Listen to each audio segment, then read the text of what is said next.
Orang tua tahu nggak kalau bully itu bahaya banget dan ini bisa nantinya memberikan perilaku negatif kepada anak itu sendiri. Dan secara tidak sadar, bahkan bulian itu bisa terjadi oleh orang tuanya sendiri secara tidak sadar. Gimana nanti menanggulanginya? Kita simak dalam video berikut ya.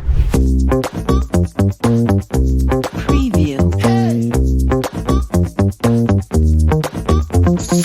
Jadi secara nggak sadar kadang orang tua ngebully anaknya sendiri. Kan kata-kata yang mungkin kadang orang bilang supaya anaknya kuat dok, supaya anaknya nantinya mandiri dok dan sebagainya. Padahal kalau misalnya kita memaksa anak, mengancam anak dan sebagainya, bisa aja nanti perilaku negatif itu akan timbul. Bisa jadi anak itu akan merasa sekelilingnya tidak mendukung dia, bahkan nanti anak itu merasa tidak percaya diri dan self esteemnya nantinya rendah. Sehingga perilaku-perilaku negatif itu akan muncul. Misalnya anaknya sering tantrum, anaknya cranky, anaknya bahkan nggak mau untuk mengekspresikan perasaannya sendiri dan lain sebagainya. Dan ini kalau diteruskan bisa berbahaya banget. Bahkan anak itu nantinya perkembangan sosial emosinya nggak bagus dan nantinya berpengaruh terhadap misalnya regulasi emosi anak itu sendiri. Terus juga nantinya sepertinya anak bisa bersosialisasi dengan yang lainnya juga tidak akan optimal. Jadinya kita sebagai orang tua harus memastikan kalau perkembangan sosial dan emosinya itu harus baik juga pada anak kita masing-masing. Pastikan kita hangat terhadap anak kita masing-masing. Anak kita selalu support, anak selalu kita dukung, dan jangan membuli dengan cara yang tidak sadar. Misalnya selalu membandingkan anak, selalu mengancam, selalu nantinya ingin sesuatu hal yang kita inginkan terhadap anak itu harus terpenuhi. Padahal hak anak juga nantinya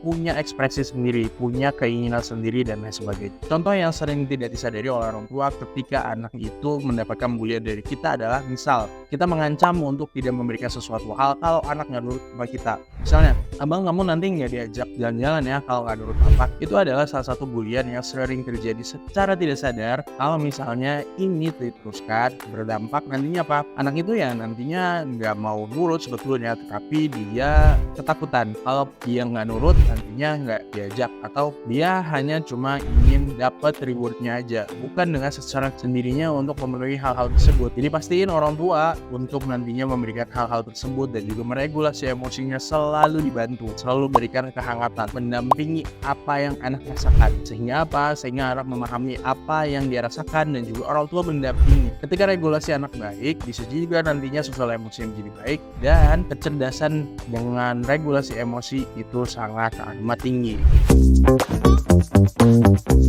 Preview. Jadi bisa jadi anak yang cerdas adalah anak yang bisa meregulasi emosinya sendiri.